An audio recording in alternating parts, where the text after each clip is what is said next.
So we know that sometimes a mango can be kind of confusing to cut. So Nikki is going to demonstrate for us how to cut a mango.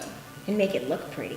Okay, so you cut as close to the pit. So there's a big pit in the middle. So you kind of go down the inside and you cut as close to the pit as you can.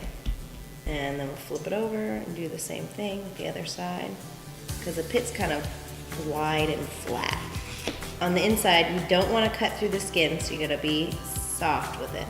But you cut inside, basically cut hash marks into the inside of it. You can just eat this part. And that's a pit. That I will throw in the compost or the trash. And then these are just little slices. Honestly, I just eat them. Yeah, it's perfect. I'm going to steal this one. The benefits of being the cook. Yeah. You get to taste everything. And that, friends, is 60 seconds. See you again tomorrow for another Daily Nutrition Minute.